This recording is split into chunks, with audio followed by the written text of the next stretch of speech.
In the early 1990s, a new star emerged with the gritty streets of Long Beach, California, who would go on to redefine the landscape of hip-hop. Snoop Dogg, born Calvin Brodus Jr., with his smooth, laid-back flow and distinctive voice, Snoop Dogg quickly became a central figure in the burgeoning genre of gangster rap. His debut album, Doggy Style, released in 1993, was a game changer, cementing his place in the world of hip-hop legends and making him a key player in the West Coast rap scene. I wrote the song before the murder case. That's what niggas didn't know. They thought I caught the case and wrote a song about it. Nigga, that's stupid. Back then.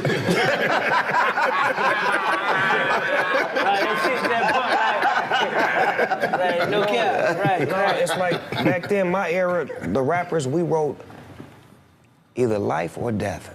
Just look at my era. 91, 92, 93, 94, 95, 96.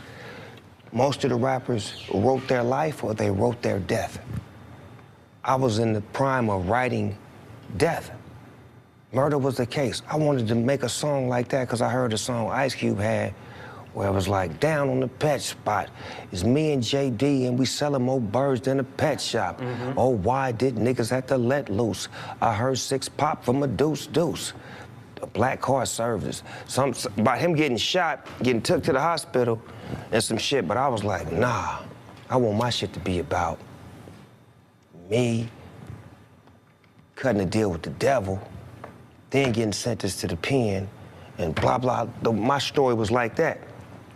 Then the shit happened. Not exactly like the song, but the shit happened was like, damn, I'm in a motherfucking murder case. Gangster rap, a subgenre of hip-hop, emerged in the late 1980s and the early 1990s, characterized by its raw, unfiltered, and depiction of street life and urban struggles. Artists like NWA, Ice-T, and later Snoop Dogg brought this gritty narrative to the forefront of music, challenging mainstream perceptions with their unflinching portrayals of crime, violence, and the harsh reality of inner city life.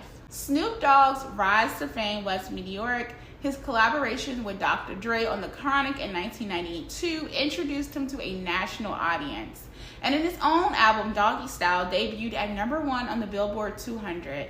Snoop Dogg's distinctive style and charismatic presence made him an instant icon. However, his success came with significant scrutiny. The gangster rap genre was highly controversial, often criticized for its explicit content and perceived glamorization of the criminal behavior. Snoop Dogg, as a prominent figure in this genre, found himself at the center of media attention and legal battles, which highlight the complex relationship between his art and the legal system. So Snoop faced numerous criminal charges at the height of his career, mainly drug possession and gun charges. Also, there's the infamous murder trial, which we will dive into shortly. So on August 25th of 1993, Snoop Dogg, then a rising star, was driving with his bodyguard McKinley Lee when he encountered a confrontation in Palms, California. This altercation led to the death of Philip Walderman, a member of the rival gang who was shot by Lee. Snoop Dogg was accused of being involved in a murder because he was driving the car from which the shot was fired from. So Snoop Dogg and his bodyguard were both charged with first-degree murder. The prosecution argued that Snoop had orchestrated the killing, but the defense maintained that it was self-defense as Walderman had been armed and had posed a threat towards Snoop. So let's discuss the timeline of the events stemming from this case. So in September 1993, Snoop Dogg and McKinley Lee are both arrested and charged with first-degree murder. The prosecution alleges that Snoop Dogg was involved in orchestrating the shooting or had some degree of culpability. So October 1993, Snoop Dogg is released on bail and preparations for the trial begin. His legal team started to build a defense strategy, emphasizing the self-defense argument. March of 1995, the trial officially begins. Snoop Dogg's defense team argues that the shooting was justified act of self-defense. They claim that Walderman was armed and posed as a threat to Snoop Dogg and Lee. In May of 1995, during the trial, Snoop Dogg's defense team presents evidence and witnesses to support their claim that Walderman was a known gang member who had been threatening them. They argued that Lee acted in defense of himself and Snoop Dogg. In August of 1995, the trial seized intense media coverage. With Snoop Dogg's celebrity status and gang affiliation, it drew significant attention. The coverage often focused on sensational aspects of the case, including Snoop Dogg's past and his portrayal as a gangster. So on February 20th, 1996, after months of legal proceedings, Snoop and McKinley are acquitted of all charges. The jury finds that the shooting was a justified act of self-defense. Snoop Dogg's legal team successfully argued that the threat from Walderman was a real and imminent threat. So Snoop Dogg's defense team argued that the shooting was a necessary act of self-defense. They presented evidence to show that Walderman had been involved in confrontations of Snoop and Lee and that he was armed with a weapon. The defense depicted Walderman as a credible threat to their safety. There was also witness testimony for the defense. The defense called the witness who had testified that Walderman's aggressive behavior and his gang affiliation. They aimed to establish that Walderman had a history of violence and that Snoop and Lee had reasons to fear for their lives. The core of defense argument was that Lee acted in self-defense to an immediate and credible threat. The defense sought to justify the use of deadly force under the law. Media coverage of the trial was heavily influenced by Snoop Dogg's celebrity status and his connection to gang culture. The sensationalism surrounding the trial often overshadowed the legal aspects and focused on Snoop Dogg's public persona, his music, and gang affiliation. The extensive media coverage portrayed of the trial as a high-profile spectacle, with headlines emphasizing Snoop Dogg's fame and the dramatic elements of this case. The sensationalism contributed to the public perception of the trial as a clash between celebrity, culture, and the legal system. So the media also portrayal of Snoop Dogg's involvement in this trial fueled public interest and speculation. The trial was not seen just as a legal case, but as a reflection of a broader societal issue that was relating to violence, celebrity, and the influence of rap music. So Snoop Dogg's trial coincided with the growing debate about the portrayal of violence in rap music. Critics of gangster rap argued that the genre glamorized criminal behavior and contributed to a culture of violence. The trial highlighted these concerns by bringing the intersection of rap and real-life violence into the spotlight. The trial underscored the tension between artistic expression and societal concerns. If you haven't, check out my video I did. This is a shameless plug that I did rap lyrics on trial. So this coincides with this topic.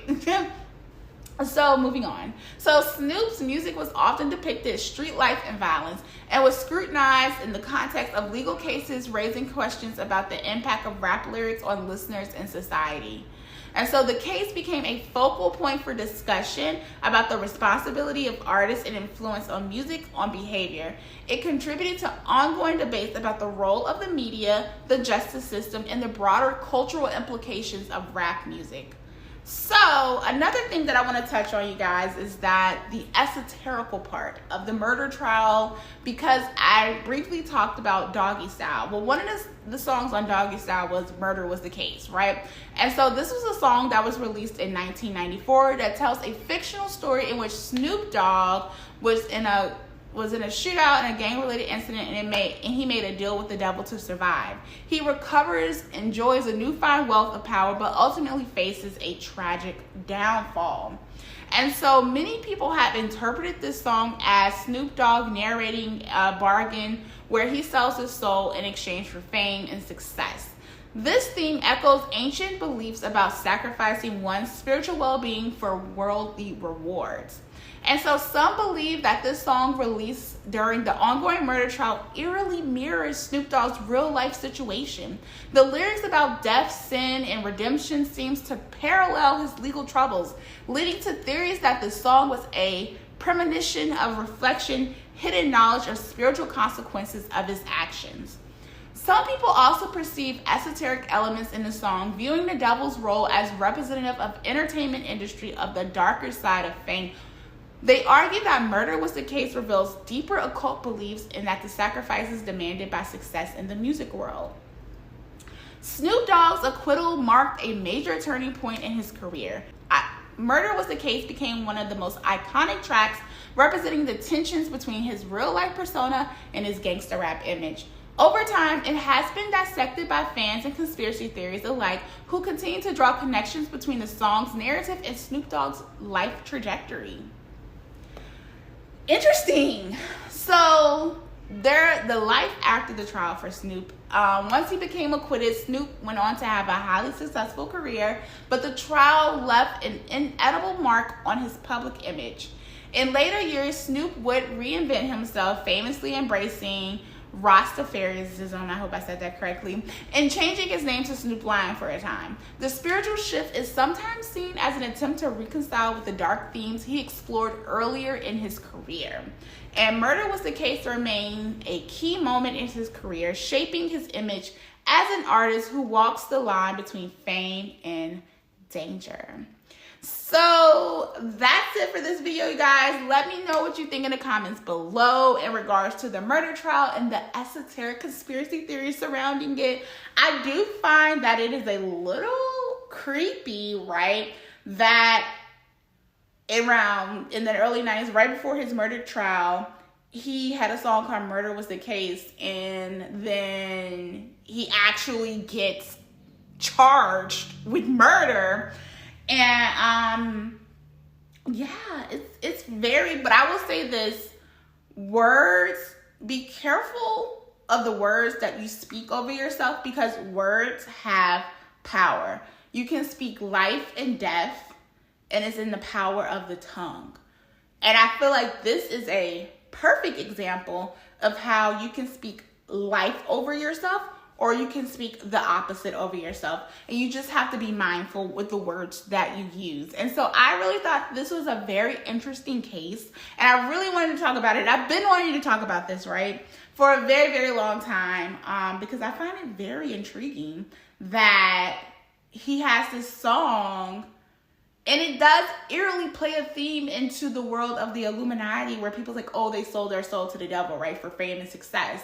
And in that video, he does just that. And then, like, his career skyrockets, right? Then he got this murder trial. It's all over, sensationalized in the media. Like, what? And then he's acquitted, right, because of self-defense. And so his bodyguard has done an interview, or probably a couple of interviews, but I know I watched one. And I'll have some clips of that interview in this video, where he spoke about the incident and what led up to it and his point of view of what happened. And I even think Snoop Dogg talked about it as well, like speaking, like the power of the tongue, like words have power, right? So, you know, man, this is a crazy, creepy celebrity case that I just wanted to cover. And so, let me know what you guys think. Do you just think it was a coincidence? I don't think, I don't know. I don't think it was necessarily a coincidence, but I do think it's a lesson that you can speak life over yourself, or the opposite. Let me know what you guys think in the comments below, and I'll see you guys in the next video. Bye.